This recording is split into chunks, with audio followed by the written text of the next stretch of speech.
हाल ही में ब्रिटेन सरकार ने अपने यहाँ शरण मांगने वाले शरणार्थियों को नहीं रखने का फैसला करते हुए उन्हें रवांडा भेजने के लिए एक सिस्टम तैयार किया था, जिसे ब्रिटेन सुप्रीम कोर्ट ने गैरकानूनी बता दिया। इस खबर के बाद काफी चर्चा का विषय बना हुआ है। इस खबर को समझने के लिए कई सवाल मन में आए होंगे आपके, और आपको समझने की जरूरत है आखिर ये रवांडा डील क्या है और ब्रिटेन ने रवांडा को क्यों चुना। नमस्कार, मैं उमेश कुमार झा और आज की इस वीडियो में मैं आपको बताऊंगा आखिर रवांडा डील क्या है और यूके सुप्रीम कोर्ट ने इस पर क्या फैसला सुनाया और क्यों इसको लेकर मिली जुली प्रतिक्रियाएं आ रही हैं।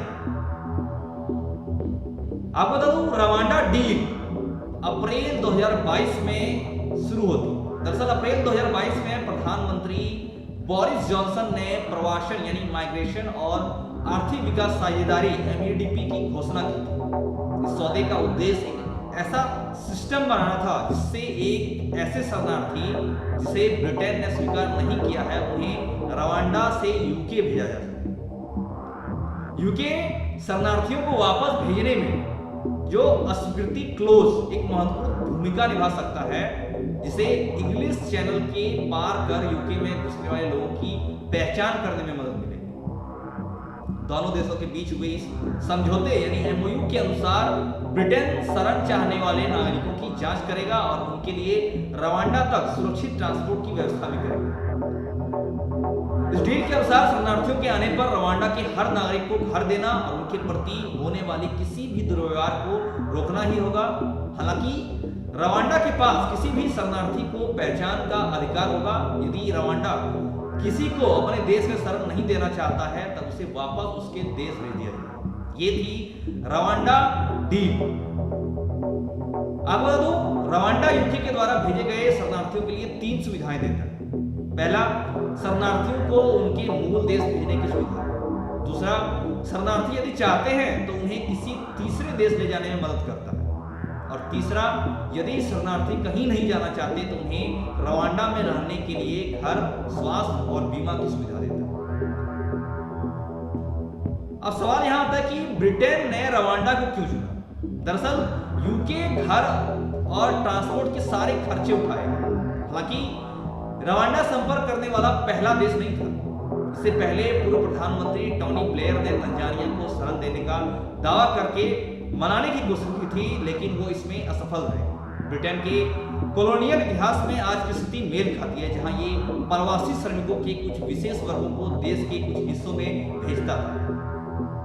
इतिहास बताता है कि यूके ने आर्थिक विकास की आड़ में शरणार्थियों के साथ कॉलोनाइज शहरों को पहले भी बसाया है। इसमें MEDP योजना शरणार्थी को बिखेरने यानी यहां वहां करने की एक योजना है।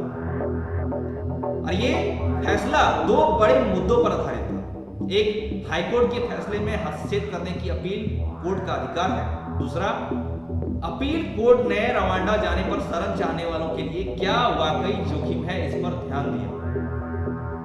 इसके बाद आपको बता दूं, रवांडा डील में सबसे पहले तो सुप्रीम कोर्ट ने हाई कोर्ट के फैसले को गलत पाया, क्योंकि वो रिफॉल्मेंट यानी शरणार्थी को उनके देश भेजने के लिए मजबूर करना के जोखिम के सबूत जुटाने में असफल रहा।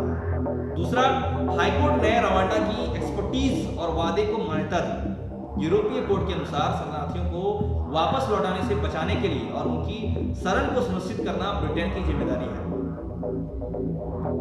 अब तो यूरोपीय कोर्ट की जो पाया गया, ये जो रिफॉर्मेंट पाया गया, जो गलत पाया गया, जबकि रवांडा ब्रिटेन का एक प्रमुख हिस्सेदार बन गया है। कोर्ट ने 1994 में रवांडा में हुई हिंसा पर भी बात की और ह्यूमन राइट्स रिकॉर्ड के लिए इस फैसले को जरूरी माना। अगर तो अलग अलग तरह की धारणाओं की वजह से शरणार्थियों को मिलने वाली कानूनी सुविधाओं और व्यवस्थाओं का कुछ भी निश्चित नहीं है। सिविल सोसाइटी ऑर्गेनाइजेशन के अनुसार यूके और रवांडा के बीच सुरक्षित आवाजाही और अधिकारों की गारंटी देने के लिए यूके और रवांडा के बीच दोहरा नियम बनाना संभव नहीं है। UNHCR ने यह साफ तौर पर कहा है कि यदि कई बार या एक बार कोई शरणार्थी जमीन या समुद्र के रास्ते किसी भी हिस्से में प्रवेश करता है तो शरणार्थी की सुरक्षा करना संबंधित देश की जिम्मेदारी बन जाती है। इस मामले में शरणार्थी को रवांडा भेजने के बाद भी ब्रिटेन को इस जिम्मेदारी से मुक्त नहीं किया जा सकता, जबकि यूके सरकार विकास के लिए शरणार्थियों और रवांडा की अर्थव्यवस्था में एक साथ निवेश करने को लेकर तर्क दे रहे हैं।